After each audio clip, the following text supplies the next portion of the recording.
interviewing and talking with Tobie in January, I believe it was of this past year. Yeah. And now since COVID-19 and now, everything, right? And everything happening, I wanted to circle back around because I see you are continuing even through the pandemic where so much has stopped.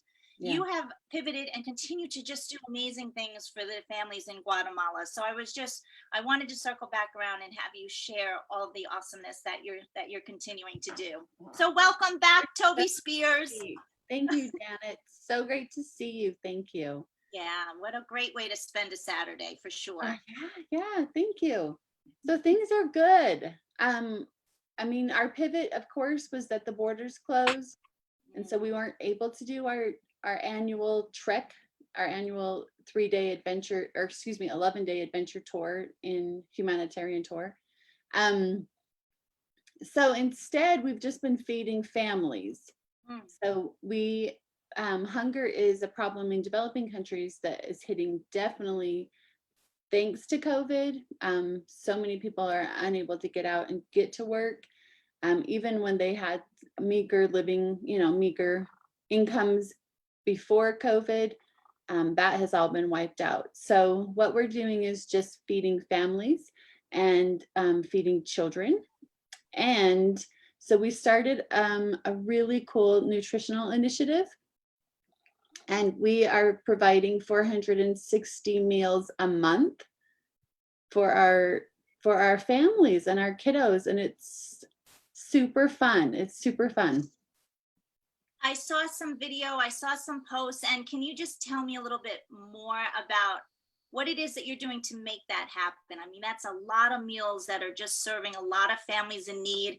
And if you can do it in Guatemala, how can maybe that word be spread to other areas throughout the world that can also provide such an incredible service for those people that are in need? And who do you have a little fur ball behind you? That's If I sit down, then he has to be here, I love it. I saw the tail and I was like, oh, what's going on? Oh, I love it. See, that is the joy of being connected through social media. So we can be in people's homes and we can just get to know you and all of your beautiful awesomeness, including your urban friends. Exactly. Yeah, so what we've decided to do is we started a preschool. So we have 19 students in our preschool. We are focusing we did a lot of research. I've done a ton of reading about early childhood education. And so we're focusing on children that were under the age of 3. So we're working on their nutritional development, because that affects their IQ and their reading development, their word development. All of those different areas are affected when you're malnourished and you're stunted in growth. So we have 19 kiddos that come to our preschool every morning. They come for breakfast. And the thing that I love about this group is that we created a community. It isn't just one person doing all the work or 2 people doing all the work. Every single mom is volunteering several times a week. So this means like getting up at 4:30 in the morning. This means the tamales are cooked and like the hot cereal is cooked over open flame in the backyard. Our preschool doesn't have a stove. We don't have a refrigerator. So we're starting this in our teacher's school. The schoolhouse is in our teacher's house. So she has a big, huge room that's just only for our preschool. So we're just starting at the basics. So we've got tables being made. And then we actually were blessed a couple of weeks ago to do a really cool legacy library. Did you see that by chance? I don't think I saw that, but tell me more about that, because if there's books that we could donate or anything that we could do, absolutely. I know, through COVID, so many people have been cleaning out their homes and organizing and purging. And if there's things that we could do to add to that legacy library, that would be amazing. So Yes. tell me more. And there are groups that send me donations in the mail, which it's like Christmas. It's the coolest thing. It's so fun.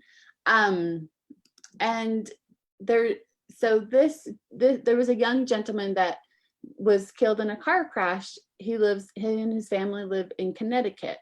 And so I know his would have been mother-in-law. And so we started talking about what she could do and what she wanted to do to remember his life. And I mean, he just passed away earlier this month, so it was just very raw. Everything was very emotional. But his birthday would have been on the 19th, and he would have turned 23. So we put together Diego's Corner. His friends and family donated and put it all together, and we had benches made, we had pillows made, we had bookshelves made, and we bought books and books and books. And so we were able to create this little beautiful library in our schoolhouse, in our little preschool room, for kids that have never held a book, Janet. They've never had a book. So we started at the very basics. The meals was the most important part, just making sure that the kids were eating every day. So we have, that was number one. And then the rest of it will just come into place. We'll get a fridge, we'll get a stove.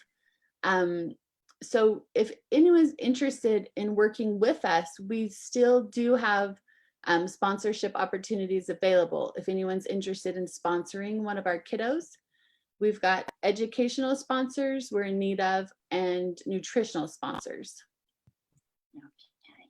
And then is that, I mean, I know that it's through Guatemalan Humanitarian Tours. Is that the website still that, I know you shortened it.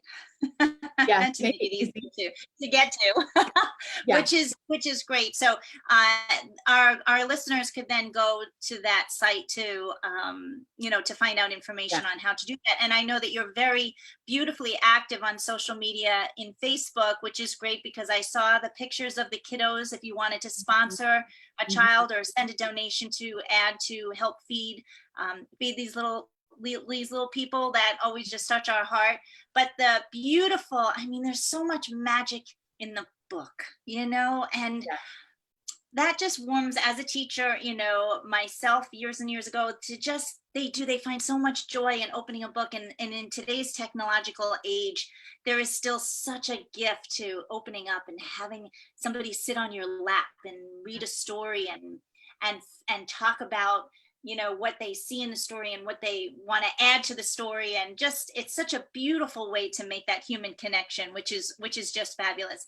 If you wouldn't mind, just because there might be some people that are jumping on right now to listen and to find out about all of your awesomeness, can you just backtrack a little bit to just go over again how you founded Guatemalan Humanitarian Tours and why you started that, and now how this is all just continuing to evolve, and why Guatemala became a center of your heart?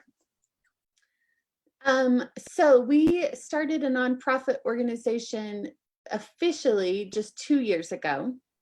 7 years ago, we started doing annual tours. So I decided, after visiting Guatemala with my family, we stayed there for a couple of months and lived there, and my children met the students, and I taught at the school, and my husband was a volunteer nurse and traveled around the country doing volunteer service.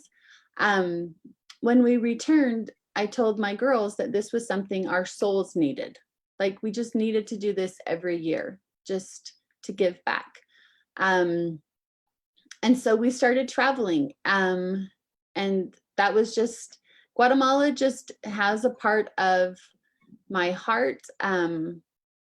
It's something that it's a country that is so close to home. It's just so close to the United States.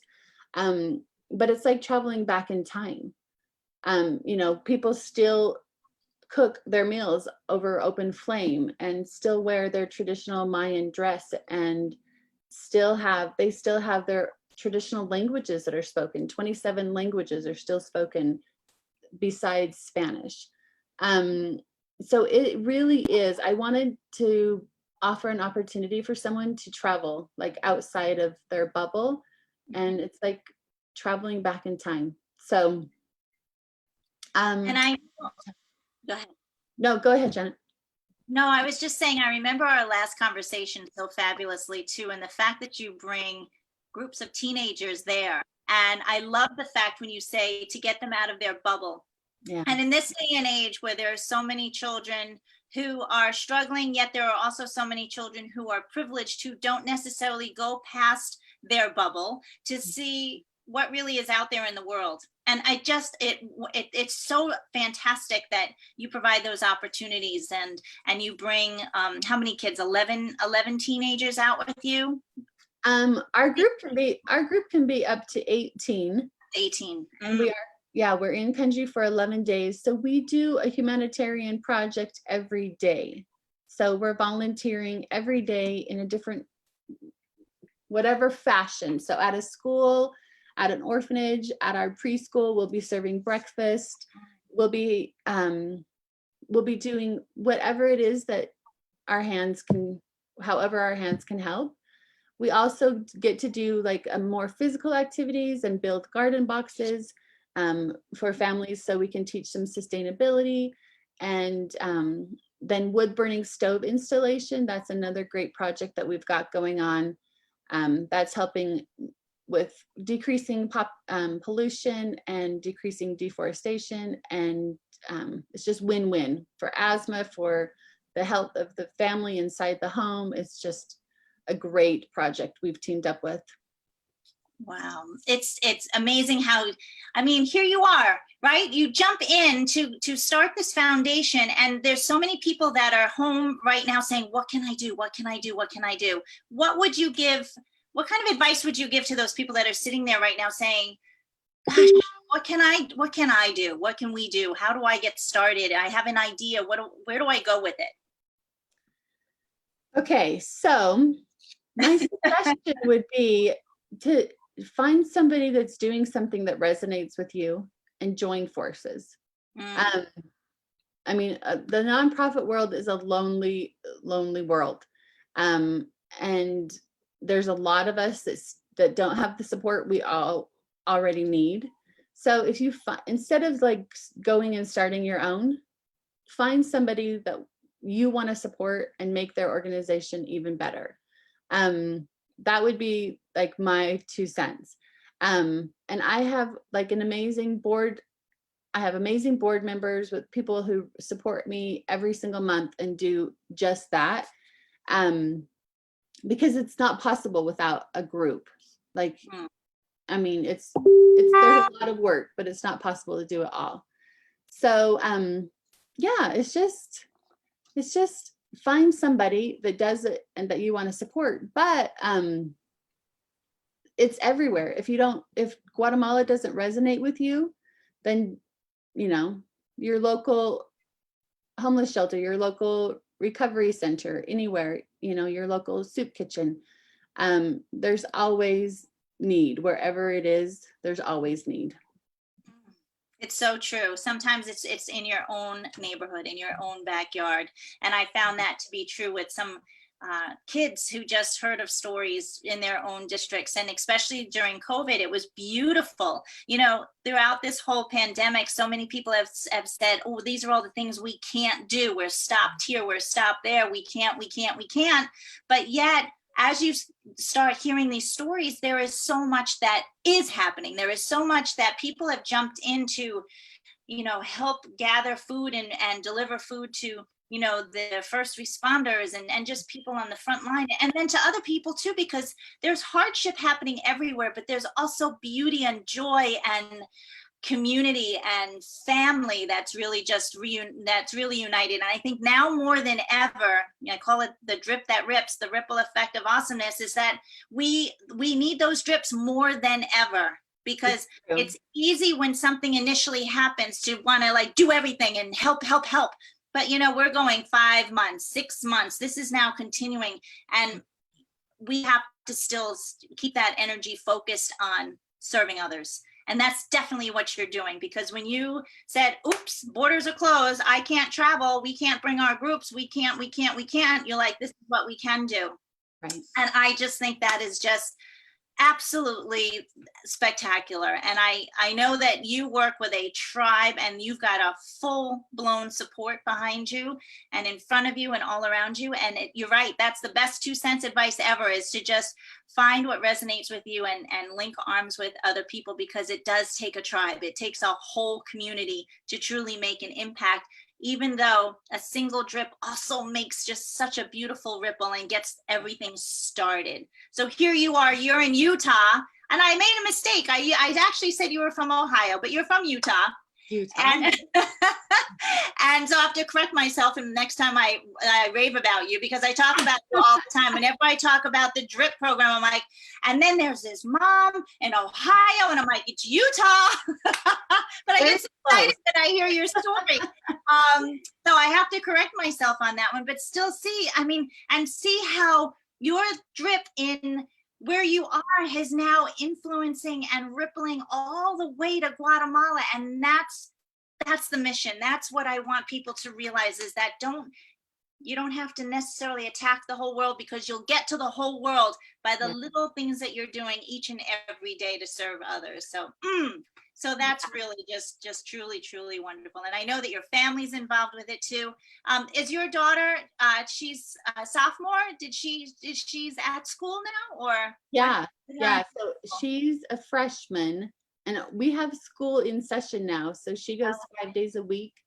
It's a shorter classes and no lunch. But yeah, so masks are on, everybody's being smart and protected. Last year, she was our translator last year when we were in Guatemala. So we hire her to be our translator. So it's just to watch her and listen to her. Oh, it's amazing. Her Spanish is amazing. Fabulous. And something super fun, last weekend, we were able to go to an outdoor baby shower, and the woman that is having the baby went to Guatemala with us 4 years ago. So she was a cute little high schooler and came on her senior trip, and now she's got married and she's having a baby. And I was speaking to one of her aunts, and she told me, she's like, you know what, Kenzie came home from Guatemala a different person.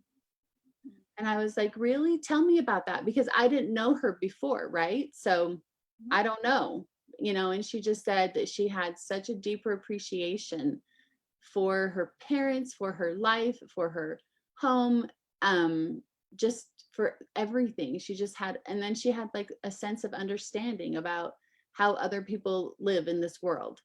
And that was the whole goal. I was like, yes, like that's the whole goal, is to create an opportunity for teens to see outside of themselves and see outside of their bubbles and their really comfortable lives, and then look at their life and find a way that they can serve.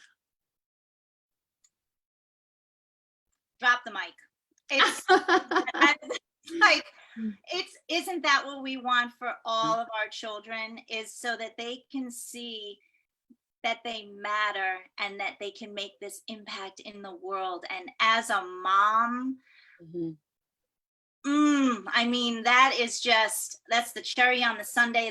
That's what it's all about, is to just be able to, because now she's going to continue on, because that experience did change her. How could it not, right? How could, when you provide these opportunities for these teenagers to get out there, and for so many of them, it could be a massive shift in how they feel about themselves, how their confidence level is, how they then show up to other people, and how they're then relatable to other people, and how it expands their ability to communicate, build relationships, and see past just what they think is in front of them to a whole other world that's out there. So, wow. To me, that's education. That's using the world as a classroom. And I mean, that's, God bless you.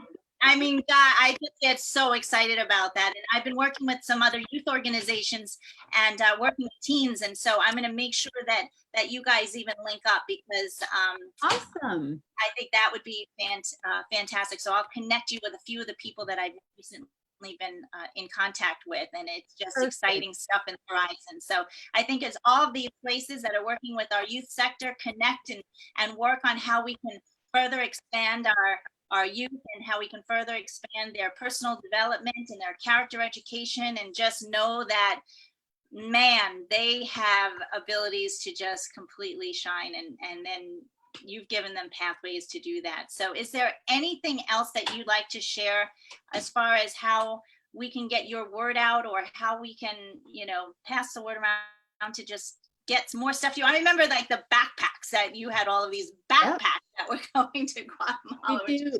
Well, yeah, so I have backpacks. We're currently starting a new project making thermal ovens, thermal cookware. So we've always got something super cool going on. We've got newborn baby kits that we're preparing. So if anyone has an idea, this was what happened. A woman reached out to me and she said, I'd like to start helping you make kits. I'm like, okay. That sounds fabulous. So I did some research and reached out to a friend who's designed her own thermal cookware, like the whole set. So then it's something we can sew here and take down to Guatemala.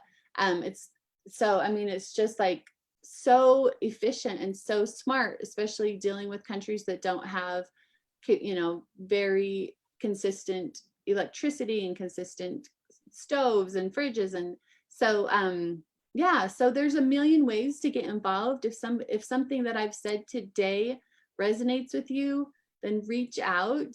We're online on Facebook, Guatemalan Humanitarian Tours, or my website is ghtours.org. And we are always in need of awesome people who want to support what we do. So we'd love to work together. Fantastic. Everyone, I'm going to make sure that we put that in the comments so that if you want to reach out to Tobie and connect with her, we'll make sure